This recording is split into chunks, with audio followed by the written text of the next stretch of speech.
दोस्तों, मैं डॉक्टर आफाक अंसारी आपके अपनी यूट्यूब चैनल में आपका हार्दिक स्वागत करता हूं। आज हम बात करते हैं नेजल पॉलिप, नाक में मांस बढ़ना।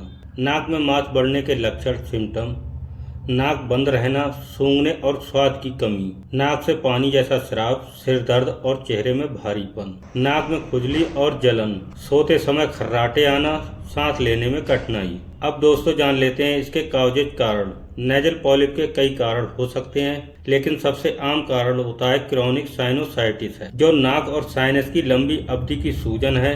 अन्य संक्रमण कारण भी शामिल हैं, जैसे कि एलर्जी के कारण नाक और साइनस में सूजन आ सकती है, जिससे पॉलिप हो सकते हैं। अस्थमा से भी नाक के पॉलिप का खतरा बढ़ जाता है। इन्फेक्शन, संक्रमण, नाक और साइनस में संक्रमण भी पॉलिप का कारण बन सकते हैं। अस्थमा और एलर्जी: कुछ लोगों को अस्थमा और एलर्जी दोनों के कारण नाक के पॉलिप हो सकते हैं। एस्पिरिन संवेदनशीलता: कुछ लोगों को स्टेरॉयड, एंटी एस्पिरिन, इन्फ्लामेटरी, अन्य दवाओं NSAIDs के प्रति संवेदनशीलता होती है, जो नाक के पॉलिप का कारण बन सकती है। सिस्टिक फाइब्रोसिस एक आनुवंशिक बीमारी है जो फेफड़ों और अन्य अंगों को प्रभावित करता है और इससे भी नाक के पॉलिप हो सकते हैं। विटामिन डी की कमी: असामान्य प्रतिरक्षा प्रतिक्रिया, इम्यूनिटी की कमी के कारण।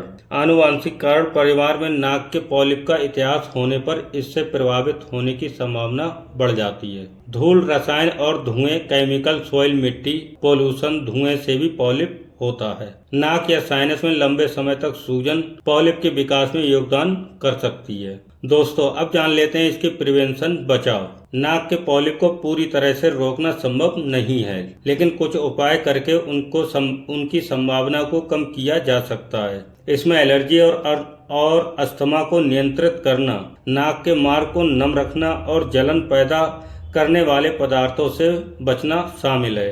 अब दोस्तों जान लेते हैं हम इसके उपचार, ट्रीटमेंट को।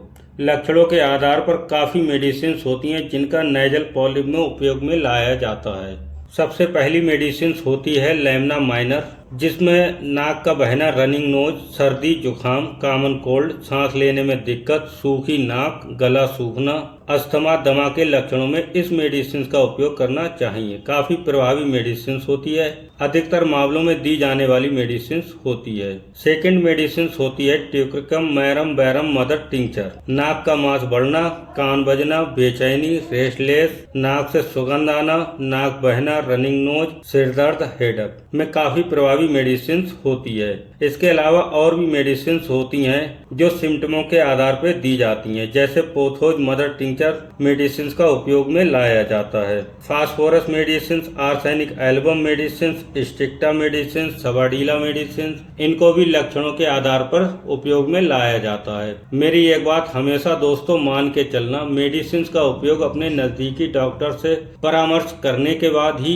उपयोग में लेना चाहिए। मेडिसिन देने का तरीका उम्र, आयु, पोटेंसी, क्लाइमेटिस, एनवायरमेंटल, अन्य कुछ कारणों पर भी निर्भर करता है। दोस्तों, लाइक कमेंट जरूर करिए। मुझसे जुड़ने के लिए मेरे व्हाट्सएप नंबर 70 170 33 451 पे कांटेक्ट कर सकते हैं। धन्यवाद।